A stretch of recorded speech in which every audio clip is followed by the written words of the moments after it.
నమస్తే, welcome to ఇహా TV. ఏపీలో TDP కూటమి బలంగా ఉంది. ఎంత బలంగా అంటే మరో 4 ఏళ్ల తర్వాత ఏపీలో జరిగే ఎన్నికల్లో పొత్తులతోనే పోటీ చేయాలి అని ఇప్పటి నుంచే ఒట్టు పెట్టుకుని ముందుకు సాగేటంత బలంగా ఉంది. ఇదిలా ఉంటే టీడీపీ అధినేత చంద్రబాబు, జనసేన అధినేత పవన్ కళ్యాణ్ ఇద్దరు కేంద్రంలోని బీజేపీ పెద్దలతో ఎంతో సాన్నిహిత్యంగా ఉంటున్నారు. బాబు సైతం 2014 నుంచి 2019 మధ్యలో జరిగిన అనుభవాలతో బీజేపీ పెద్దల మనసెరిగి నడుచుకుంటున్నారు.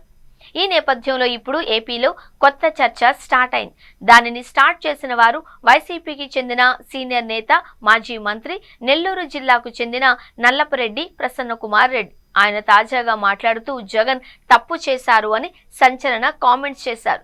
బీజేపీతో పొత్తు పెట్టుకోకపోవడం వైసీపీ చేసిన తప్పు అన్నారు. ఈసారి అవకాశం వస్తే పొత్తు పెట్టుకోవాలి అని సూచిస్తామన్నారు. ఇదిలా ఉంటే దేశంలో బీజేపీ అత్యంత బలంగా ఉంది. మోడీ ప్రజాకర్షక నేతగా ఉన్నారు. పాక్తో ఇటీవల జరిగిన పరిమిత స్థాయి దాడులు, యుద్ధ వాతావరణం నేపథ్యంలో మోడీ మరింత బలోపేతమయ్యారు. దేశ ప్రజలు మోడీని అత్యంత శక్తివంతమైన నేతగా చూస్తున్నారు. దాంతో ఈ ఇమేజ్తో ఆయన మరోసారి కేంద్రంలో అధికారంలోకి వస్తారు అని అంచనాలు ఉన్నాయి. ఇక వచ్చే ఎన్నికల్లో పాక్తో ఒక మాదిరి యుద్ధం జరగవచ్చు అంటున్నారు. అదే కనుక జరిగితే మోడీ వెంటే దేశమంతా ఉంటుంది అని కూడా చెబుతున్నారు. ఇదిలా ఉంటే మోడీతో బీజేపీతో పొత్తు పెట్టుకున్న పార్టీలకు కూడా ఎంతో మేలు జరుగుతుంది అని విశ్లేషణలు ఉన్నాయి. ఏపీలో చూస్తే మళ్లీ బీజేపీ, జనసేన, టీడీపీ కూటమికి రాజకీయ వాతావరణం అనుకూలించే ఛాన్స్ ఉంది. దాంతో వైసీపీలో ఒక చర్చ జరుగుతోంది. దాని ఫలితమే నల్లపురెడ్డి తాజా కామెంట్స్. బీజేపీతో మొదటి నుంచి స్నేహంగా ఉంది వైసీపీ అని ఆ పార్టీలో వారు అనుకుంటున్నారట. బీజేపీ పెద్దలు జగన్తో ఎంతో సన్నిహితంగా ఉంటూ వచ్చారు అని చెబుతున్నారు.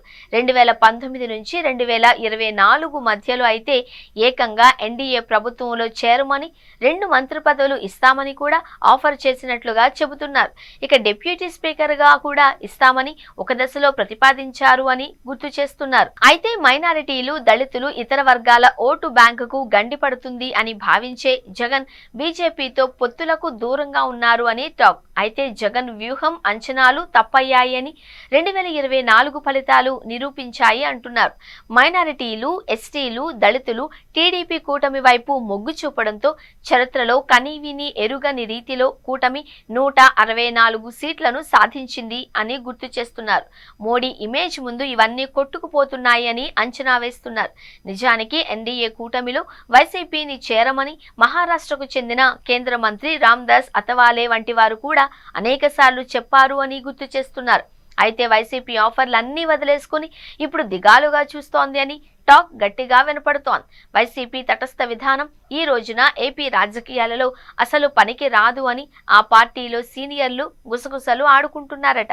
టీడీపీ కూటమి బలంగా ఉంది అని, ఒంటరిగా వైసీపీ ఎన్నికలకు వెళితే ఫలితాలు ఎలా ఉంటాయో చెప్పడం కష్టము అంటున్నారు. మరి ఇవన్నీ బాగానే ఉన్నాయి, కానీ వైసీపీ వదిలేసుకున్న ఛాన్స్ ను టీడీపీ ఒడుపుగా పట్టుకుంది. ఇప్పుడు కూటమి మిత్రులు హ్యాపీగా కనపడుతున్నారు. ఈ మధ్యలోకి వైసీపీ ఎలా ప్రవేశించగలదు అన్నదే చర్చ. ఎట్టి పరిస్థితుల్లోనూ ఎన్డీఏ నుండి బయటకొచ్చి వైసీపీకి ఛాన్స్ ఇచ్చేలా టీడీపీ వ్యవహరించదు అనేది అంచనా. ఇక పవన్ కళ్యాణ్ ఈ కూటమి కలిసికట్టుగా ఉండేందుకు ఏం చేయాలో అన్నీ చేస్తారు. దాంతో బీజేపీ కూడా వైసీపీ వైపు చూసే అవకాశాలు అయితే లేవు. మొత్తానికి వైసీపీ అధినేత తనదైన విధానాలతో గెలుపు అవకాశాలను తగ్గించుకుంటున్నారు అన్నదే సీనియర్ల వేదనగా ఉంది. మరి బీజేపీ, వైసీపీల మధ్య ఎప్పటికైనా పొత్తు కుదురుతుందా? అధినేత వైఖరి మారినా ఆ ఛాన్స్ వస్తుందా అంటే కాలమే జవాబు చెప్పాలి అంటున్నారు.